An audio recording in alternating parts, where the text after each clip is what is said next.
with James Rickards. He's the author of the national bestseller, Currency Wars and the Making of the Next Global Crisis. Hope that doesn't come. And Senior Managing Director of Tangent Capital, investment bank in New York City. Good to see you again, James. Welcome back to the show.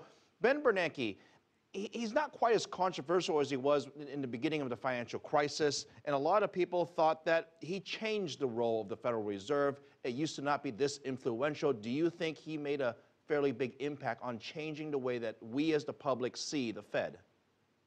Well, he made a very large impact, Philip. I think he'll go down in history as one of the worst chairmen, as the chairman who actually destroyed the Federal Reserve. You have to give it time. This thing will take a while to play out. They should not have bailed out insolvent banks in 2008. They should have closed the insolvent banks, stripped out the bad assets, re-IPO'd clean banks to help get the economy moving again. Asset prices should have been allowed to go lower so that they could bounce back in the classic V pattern. Instead, he papered over it. He trashed their balance sheet. He's got $4 trillion of assets with very long durations, by the way, which means they're volatile. The Fed's probably insolvent on a mark-to-market basis, and they're probably moving to actually having negative cash flow if they do this reverse repo they're talking about. So putting it all together, I think he's pretty much destroyed the institution. If you could go back to 2009 and say to the chairman, Mr. Chairman, in 2014, because we're just about there, you're going to have a $4 trillion balance sheet, no significant growth, low nominal growth. Would you do this? I don't think he would do it again. All right. So what you're saying in translation is you're not a fan of his and he's done a bad job. But let me play devil's advocate for just a moment. In 2008, it looked like we were going to go to ATM machines and not have cash come out of them from around the world. It was a global crisis. I mean, that we can agree with. At the same time, in 2008, we were seeing the collapse of the housing market, the credit markets, corporate credit. I mean, this is what runs not just the United States, but what runs the financial system in the world. That never happened because of the Federal Reserve, in part, and the steps they made in conjunction with the Treasury Department and the White House at that same time. Wouldn't you agree that at least Ben Bernanke did that much to not prevent it getting worse? Well, look, Philip, I think you have to distinguish between QE1, QE2, QE3, and soon to be QE4.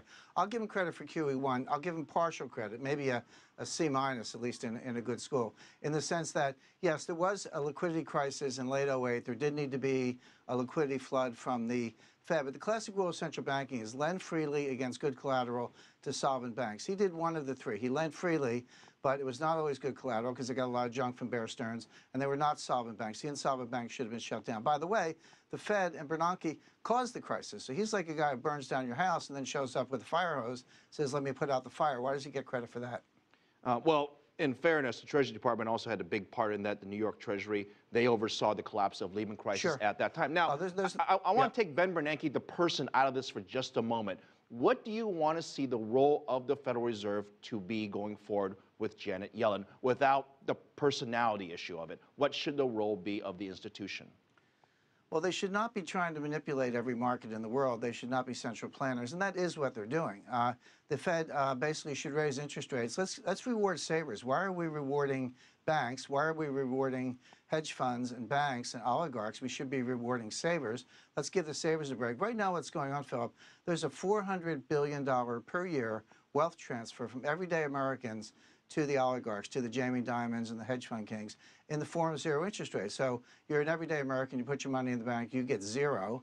But over on the bank side, they're paying zero, but they can lend it out at a spread, leverage it up, and make enormous profits and pay themselves bonuses. So we're taking money from everyday Americans, giving it to the rich. Income inequality in the U.S. is at an all-time high. It's now worse than Mexico. You know, when I was growing up, Mexico was your classic oligarchical society. Today, the U.S. is actually worse. So I would raise interest rates, give the savers. Let's drive the economy with savings and investment, not consumption and debt. I remember the time when interest rates were significantly higher than they were now. In fact, some people remember them being double digits. If we were to go back to that area of double-digit interest rates, where does that affect inflation, and how does that affect the average saver that you talk about? Well, it can actually be caused by inflation. I remember the double-digit interest rates. My first mortgage was 13%, but at the time, inflation was 15%. So it was actually better than free money. In other words, if you have negative real rates, if inflation is higher than the rate, it doesn't matter how high the rate is. I mean, it matters, but if inflation is higher than the rate, then as a borrower, you're actually getting free money. The bank's paying you to borrow. But what will happen is the Fed's actually trying to create inflation. It's a scary thing when the central bank wants inflation and can't get it. They've been trying to do this since '07. Look at what they've done. Cut rates, QE1, QE2, QE3, currency wars, forward guidance, Operation Twist, nominal GDP targeting. They've tried everything and it's all failed. Inflation's not taking off. So this shows you how powerful the deflation is. That's the worst nightmare. That's why I expect them to keep printing. I don't expect to taper tomorrow. They'll probably have to taper in 2014. I think that's a good bet because they're in the process of destroying the balance sheet, so they have to stop somewhere. All right. Maybe Janet Yellen perhaps can put a smile on your face at some point for next year. Critical of Ben Bernanke, James Rickards, thank you very much. Senior Managing Director, that is, at Tangent Capital.